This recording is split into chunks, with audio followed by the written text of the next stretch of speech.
Well, welcome along to this Zoom call, which is a content collaboration between Property Tribes and our friends and colleagues at Platinum Property Partners. And the kind of subject of this call is we're going to be talking about the dynamics of HMO investing in the current market conditions. And I am joined on this call by three people with serious HMO credentials, and I'm just briefly going to ask them to kindly introduce themselves. So Emma, could we start with you? What's your HMO kind of backstory? Yeah, great. So hi Vanessa, thanks for having us on the call today. My name's Emma. I'm the Managing Director here at Platinum Property Partners. I've worked for Platinum for 9 years now, so I've pretty much seen everything and anything that can happen with regards to HMOs. We've got a fantastic network of partners, and working within our head office team, we sort of troubleshoot and do all of the support and training for our entire community. So that's given me a really good insight into the ins and outs. I've also got my own portfolio, which is made up of HMOs. I've got an Airbnb and a buy-to-let. So living and breathing our model, and a couple of other bits and pieces on a day-to-day basis as well. So hopefully that qualifies me for this call, which is going to be good. Most definitely. Mike, what about you? What's your HMO journey been like? Hi Vanessa, so I'm Mike Hedgecox. I'm a PPP franchise partner, and I've been part of Platinum for 8.5 years now. Before joining Platinum, I had some single buy-to-lets in the north, but I was looking to try and get better returns. So I joined Platinum 8.5 years ago. Currently got 8 HMOs up and running, with another one currently going through planning applications. So we're right in the middle of the HMO world, really. So I spend a lot of time on our own portfolio, but also working with Platinum, helping our partners across the country develop their own portfolios. Fantastic. And last but by no means least, Ben. Well, hi Vanessa, thanks for having me today. A little bit of background. I've been with Platinum Property Partners as a franchise partner for 6 years. Also managed to get 6 HMOs up and running. Prior to that, very much accidental landlord, had a property, wanted to move, couldn't sell it, so decided to rent it out. And that's really been over a 20-year journey. But over the last 6 years, it's been full focus on HMOs. And we're just in the process now of doing our 7th, going through the planning process on that, and hopefully have that up and running in sort of early part of next year. Fantastic. Well, all three of you obviously very, very committed to the HMO business model, very immersed in the sector, and there's a lot to talk about at the moment. I mean, I think we should go straight to what could be the elephant in the room, and that is, the ongoing energy crisis. We've had a lot of concerned HMO landlords on Property Tribes worried about tenants' energy usage. I think clearly, there are ways to mitigate that. What's been going on within the PP network or in your individual properties to actually deal with the increasing cost of utilities? Emma, have you come up with anything? So I can cover off what we've done from a Platinum perspective and how we're supporting our partners. First thing, there's always lots of worry when these new things happen in the market. There's always lots that happens in the headlines that causes panic. The first thing that we're always sort of conscious of is reassuring our partners that they are investing over a long period of time, and to not be too distracted by the short-term sort of headline scaremongering that inevitably takes place. But as far as sort of actually tactically, how do we deal with these sort of inevitable increases in costs? Last month or this month, we pulled together and started or launched an investment strategy campaign, which is all about sort of really delving into the fine detail of the operational costs of each and every portfolio or property within our network, encouraging partners to interrogate their costs and make sure that to a really granular level, they are sort of streamlining, being efficient, making sure they're working with what they've got and looking to improve from a cost basis. But also sort of to dovetail with that, that they're doing regular rent reviews, and I don't mean sort of regular rent increases as such, but actually they're interrogating what their current rental charges are versus sort of market expectations. We find that in Platinum we get a lot of long-standing tenants, and we don't have huge turnover and sort of really regularly. So we're always encouraging partners to actually look back, and even if they've had housemates sort of sitting still for a fair period of time, to actually benchmark those against what the sort of market rent is, and then essentially set target rents based on these new increases that are coming in later on this year. And we've encouraged our partners to do that with plenty of warning, so that they're able to then consult with their housemates, be honest about the situation that's happening. I think there isn't probably a living adult sort of in our economy at the moment that is unaware of what's happening from a cost and energy perspective. We've seen that our partners that have had those conversations with their tenants about putting prices up where they have been long-standing have gone quite well. People have been quite understanding about maybe having their rent increased by 30, 40, maybe £50 a month. So we've tried to get our partners to sort of streamline existing costs, increase their rents where reasonable, but absolutely take a consultative approach with their tenants so that there's no sort of bad feeling that's caused, and everybody is worked with on a one-to-one basis. Guys, Mike and Ben, how has that sort of gone in practice for you guys? How are you dealing from it from an existing landlord perspective, and what are your thoughts? Shall I go first? So from our perspective, it's about communication. Absolutely what Emma's saying. It's talking to the tenants. I think the interesting thing is that the tenants are acutely aware of it. Probably about 6 months ago, they weren't really taking much notice of it, but because it's gathered so much attention in the media, I'm finding a lot of feedback from tenants, and indeed they are concerned. They don't want to see big rent rises, so they understand that they have a part to play in this in terms of their consumption of energy. I think the other thing is to actually look at each property in detail. Having more than one HMO gives us the opportunity to look at that. Similar houses can have very different costings. We've looked at our insulation probably more thoroughly than we have done in the past, but also the controls. So things like controlling the heating to make sure we're running efficiently and not running at maximum when there's nobody in the house, talking to the housemates when they actually want the heating on and giving them the option to turn it up when they need it. I think there's a lot of wastage that we can actually cut out, and everyone needs to do their bit. It's a market, so this is going to be something we have to deal with. And in the long term, and property is a long-term investment, it's something that will level out, I'm quite sure. But yeah, in the short term, there's a lot of work that needs to be done. It can't just be put to one side. No, and I guess, Mike, some of the solutions you can look at are things like smart thermostats and things like that to help manage the energy consumption. Absolutely. And I think, there's something about control the controllables, isn't there? So I think some of these things are not in our control, like the actual cost of the electricity or gas or whatever. So you can look at all the other levers which Ben and Emma have talked through about how you interrogate the numbers and make sure you pull all the levers you can pull to make sure that the effectiveness of your profitability is maintained as much as you can. And some of that is rent increases, but some of it, as the guys have said, is about cost control in other areas.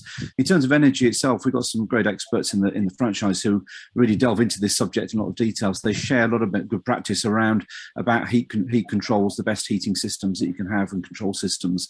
So yes, we've got controls in all the houses. We've got landlord controls on the temperatures. We allow the tenants clearly to increase the temperature when they want to. Certainly during the winter they will be, but we have got a control over it. So we've got good controls in place, but you have got an underlying market there which is clearly got inflation built into it in the energy market. It's up to us to manage that, as you will with any other business. And I think this is where I think having an investor mindset rather than just a landlord mindset is important. So you consider it as a business rather than just a property, and you pull all the levers you would in a normal business to maintain profitability and serve your customers, which is the crucial thing, really.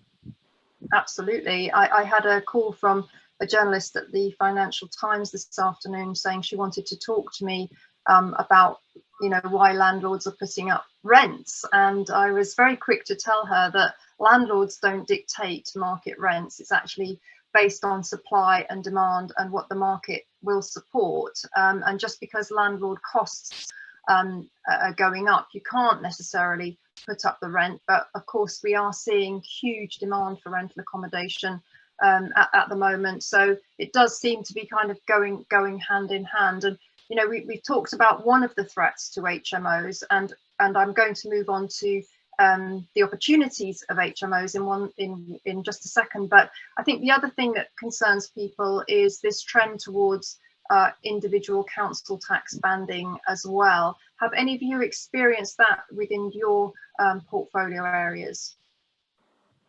Well, across Platinum, we've had about 3 or 4 cases in the last 7 years. So it's very, very small. It's one of these issues, again, that gets a lot of anxiety. And I think you've got, it's sort of a dual thing here. The likelihood of it happening actually is low. The impact, if it did happen on a property, is high because it affects the profitability, but actually affects the housemates as well, because the complexity of paying council tax by room when the tenant then becomes liable for it is actually very complicated, and each council we know are handling this issue differently as well. So you have got a lot of variation taking place. Certainly within our franchise, we're very keen to make sure this issue is put to bed, actually. So we want to campaign to make sure that the council tax banding issue is solved as a policy issue rather than just being left to the discretion of local VO officers. That feels to me a bit of a nonsense, really, when you've got such variability across the country. So so we're keen to work with other organisations and government to try and get this sorted out, actually, because it just feels like in the end it will hit tenants and housemates, because in the end their costs will go up, and none of us want that. You know, we want to provide really high quality accommodation in fantastic houses. We offer brilliant customer service, but you want it to offer great value to our housemates. So we will do anything we can to influence that as well, and that probably means influencing government, I think, at this stage. Well, that's really good to know, Mike. And I think, you know, so much of what this government does, it feels like an attack on landlords, but ultimately it does become an attack on tenants, because everything feeds through to them in the end. And we've seen that with all sorts of different government policies. Let's talk about the opportunities now, because we are seeing this kind of embedding of the working from home trend. And I can see a high demand for rooms in cities where people just want a room for maybe 2 or 3 nights a week, and then they go out to their house in the country when they can work from home. Is that a trend that you're seeing, or how are you seeing rental demand at the moment? How about you, Ben? How are you experiencing it? Well, the sort of demographic of our average tenant seems to be sort of 25 to 35 at the moment. We do have older tenants, but the main demographic fit the criteria that they want flexibility. They tend to want to be based in a town or a city, and they may have a contract for 6 or 12 months, and they want to basically have somewhere comfortable to stay, but they don't need to have all the furniture that would go with renting an unfurnished flat, for example. What we're finding with those tenants is they tend to work from home a couple of days a week. That's very, very common. So they have to go to an office, but equally they want the flexibility. The employer wants the flexibility that they can call on the staff when they need them. So things like high-speed internet is so important to our tenants now.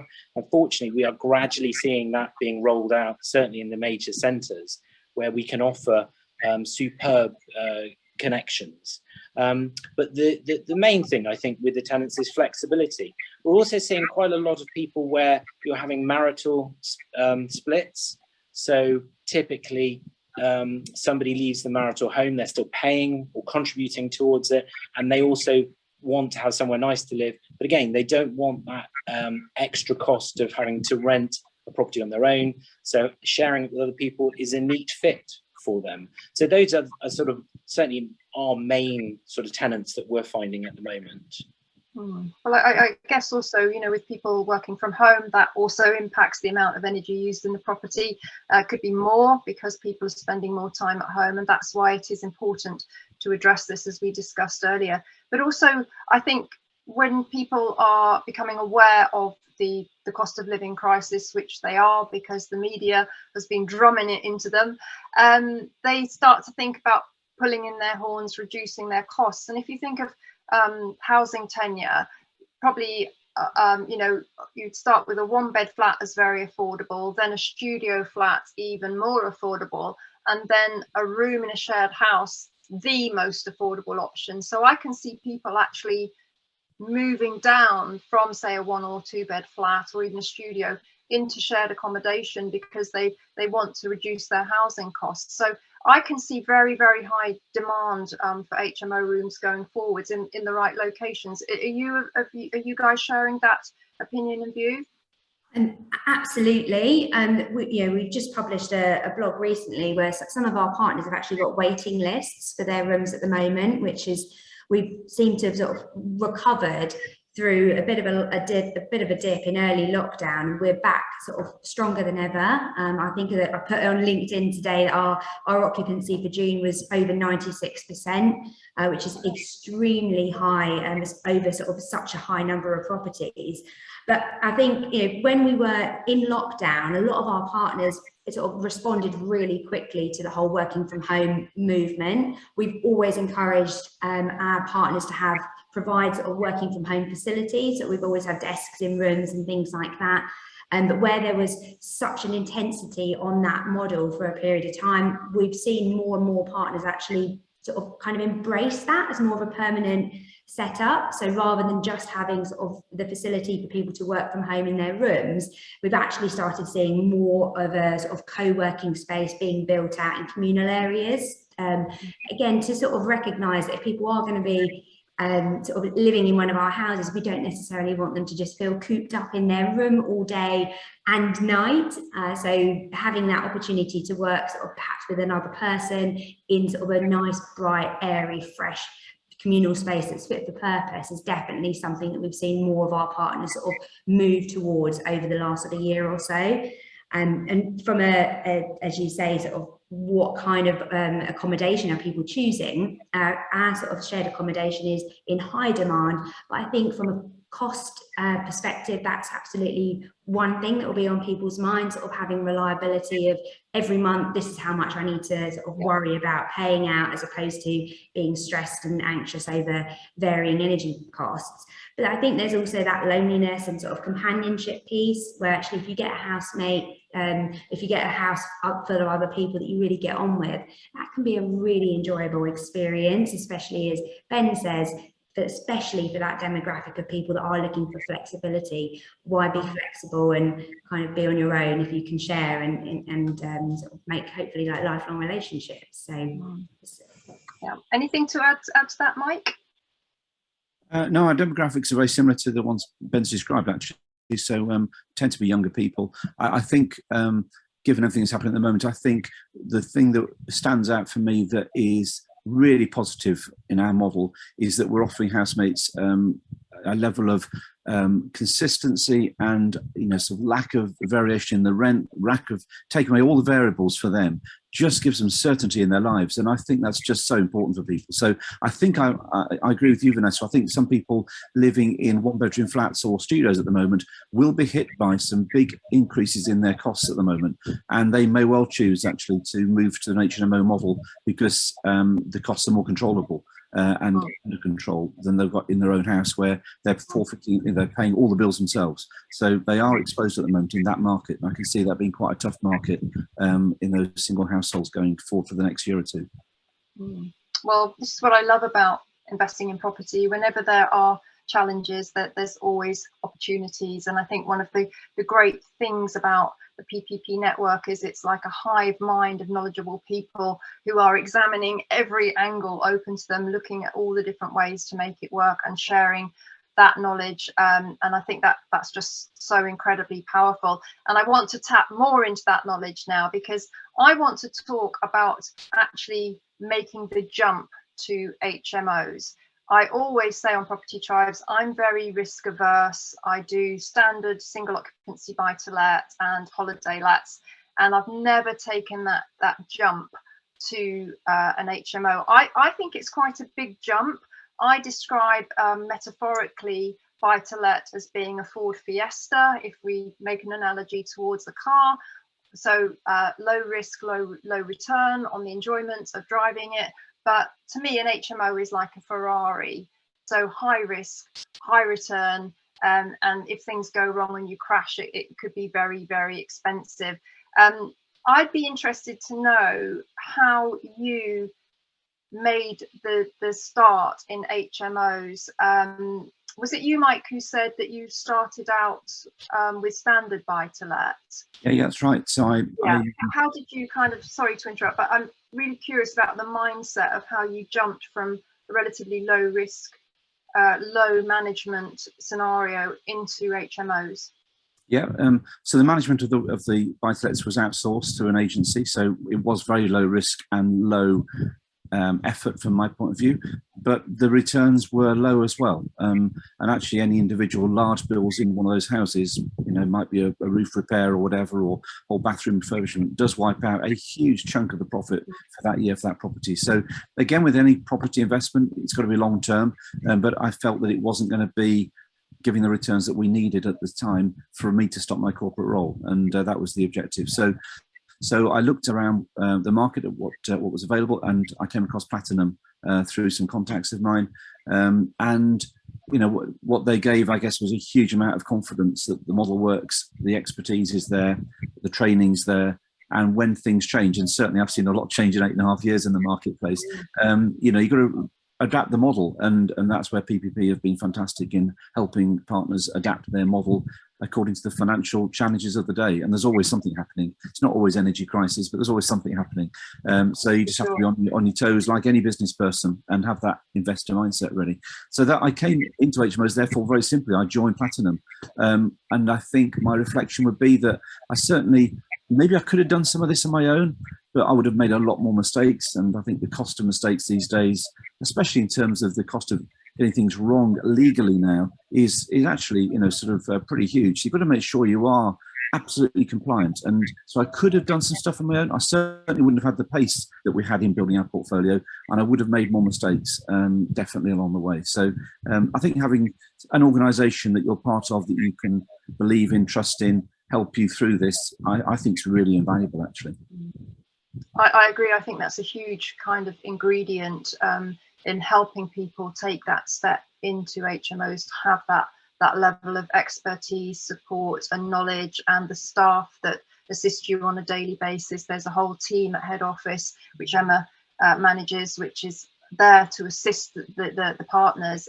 It's just a brilliant, proven model. How was it for you, Ben, when you started out? Did you regard HMOs as higher risk? How did you approach starting your portfolio? Yeah, very similar to Mike, really.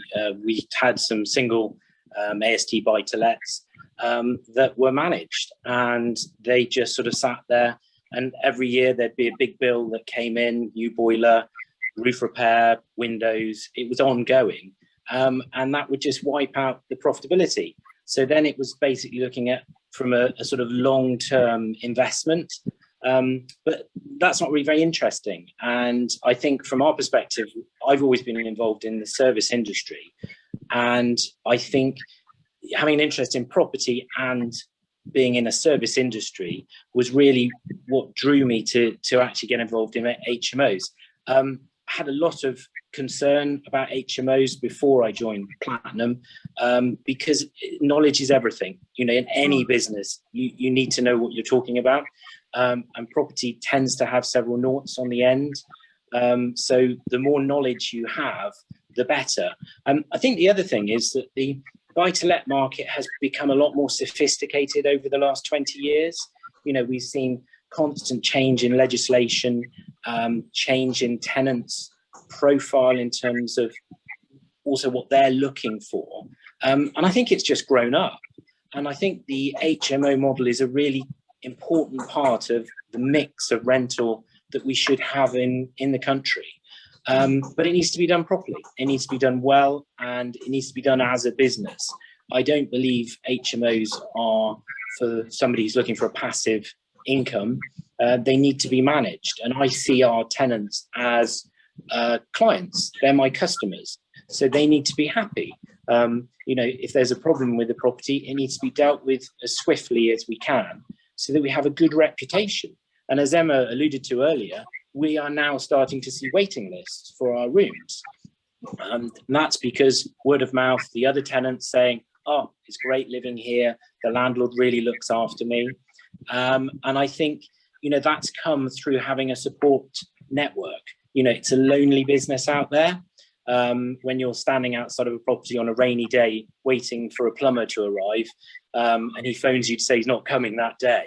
So it's really nice to have other people, kindred spirits, that you can actually talk about your experiences and learn, because, you know, everybody's been through different scenarios with their HMOs, that we can all benefit from that knowledge. So it's really, I suppose, knowledge is key, and we were keen to be with a group of people that we could tap into that knowledge. I guess, Emma, it's very similar to the philosophy of property tribes, in that it's a hive mind of information, and you can make other people's hindsight your foresight, so you don't, you know, fall down the pitfalls that they fell down before you. And I think, you know, we do know that even lenders regard HMOs as slightly higher risk. They do tend to like to see somebody's had some single occupancy buy-to-let experience in order to get finance, although I recognise that there are financial products out there for first-time HMO landlords. But I think this is where PPP comes into its own, because you've got this very long back history of HMO knowledge, and so many different people within the network who are sharing and growing their businesses and raising their game. And it's non-competitive. You're all there to support each other, aren't you? Yeah, absolutely. And it's funny, actually, that we wouldn't actually say that our model is high risk at all. It's a great difference, actually, when you're like in the Platinum network.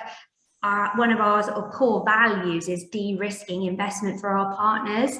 And if you know, we look at sort of buy-to-lets as a potentially higher risk, in the sense that, as what Mike and Ben have said, you get one sort of unexpected big bill in a year, and that wipes out your profit.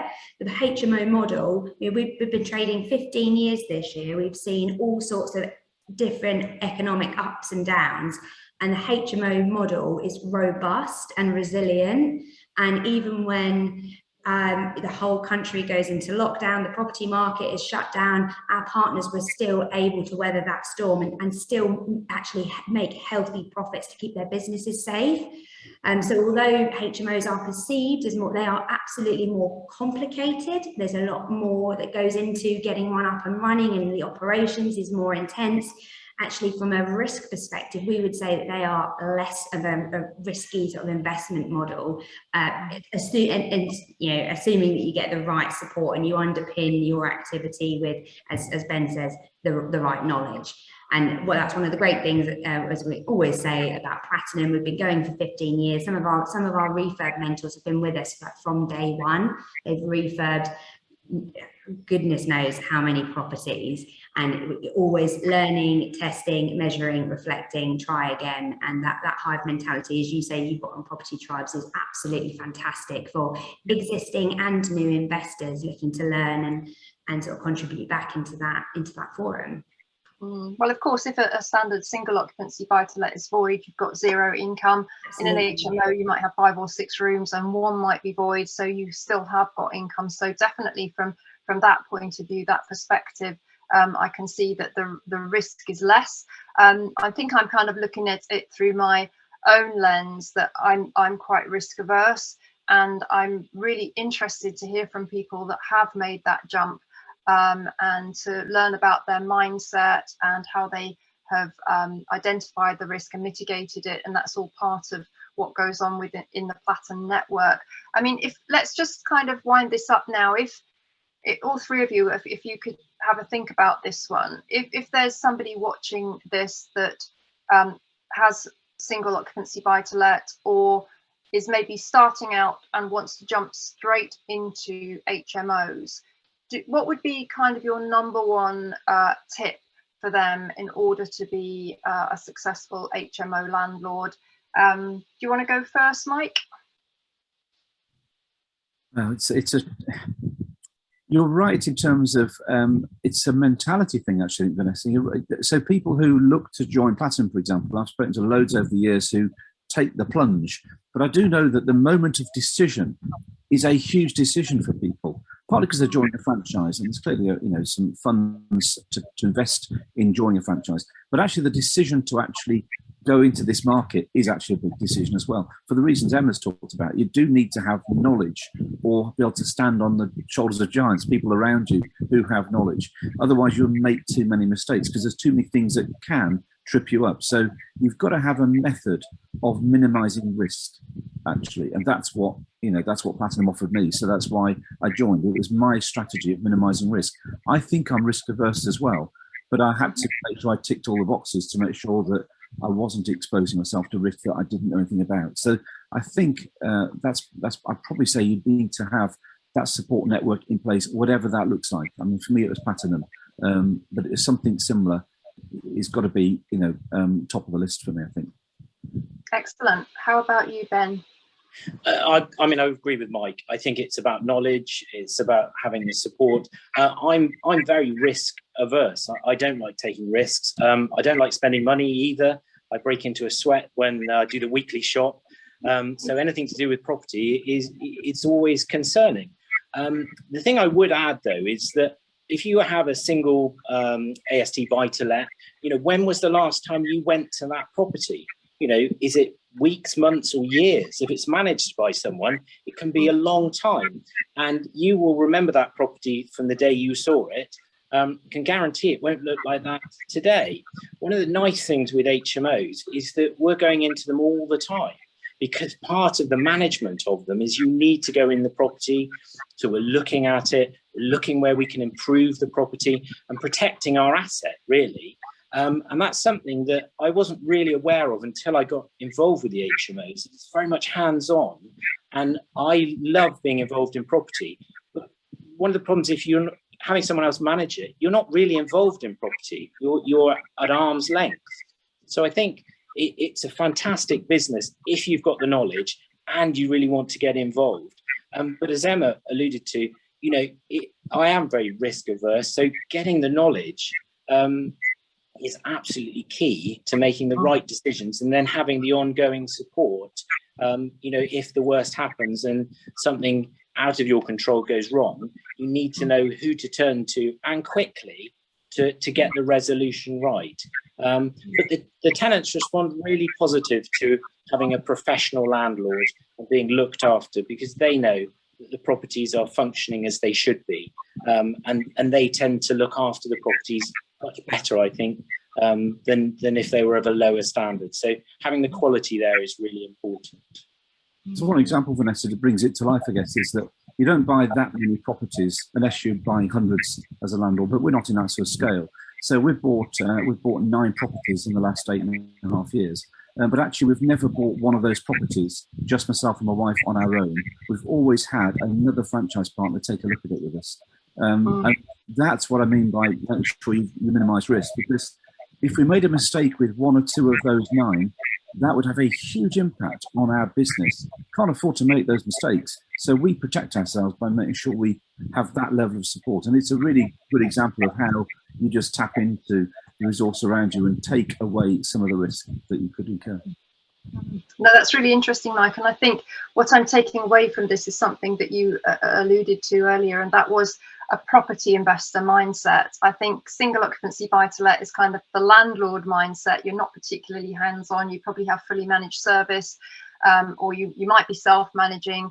But then I think being an HMO landlord, it's moving perhaps much more into the property investor mindset. Would you agree with that, Emma? Yeah, actually, my top tip was to treat your HMO investment journey as a business. I think this is one of my gripes with the industry, actually, is that there's, I think the PRS has changed significantly over the last sort of couple of decades.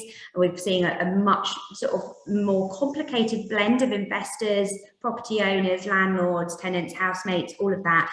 But when you've got a portfolio of HMOs, I wouldn't really, in my mind, sort of associate that as sort of a sideline thing that you do as sort of a bit of a pension provision, which I think the sort of the standard buy-to-let investment strategy was or used to be. This is a business, that certainly our partners are active in managing their business, whether they're sort of hands-on, doing the quarterly checks and things like that Ben obviously loves so much, which is great, but they're absolutely like planning and strategizing around how to invest and get the most out of that business. So yeah, I definitely would encourage anybody that's looking at getting into HMOs to really sort of embrace that mindset, as opposed to sort of thinking that you can kind of skim and do the HMOs sort of with a like absolute like minimal sort of investment from a time, knowledge, all sort of types of resource perspective.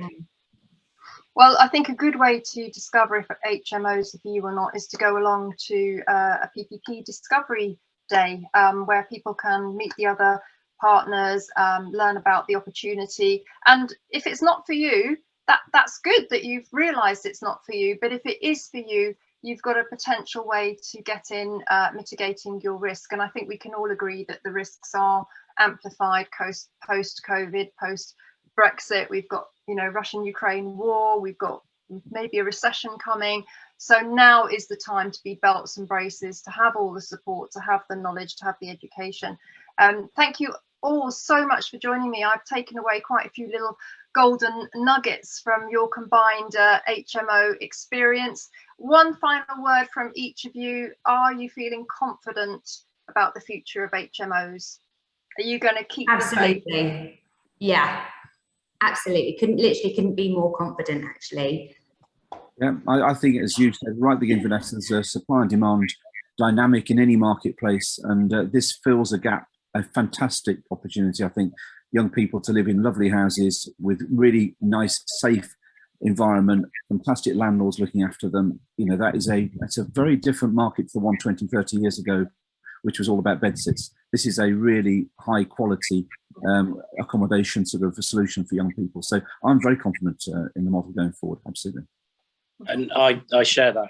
I think the model that we're running with our HMOs is really exciting. I think the market is there. That certainly the demand is there across the spectrum of tenants, really, and particularly over the next few years with uncertainty. We can look after our tenants and ensure that they benefit from having those lower costs and knowing that their bills are paid. That's very, very important.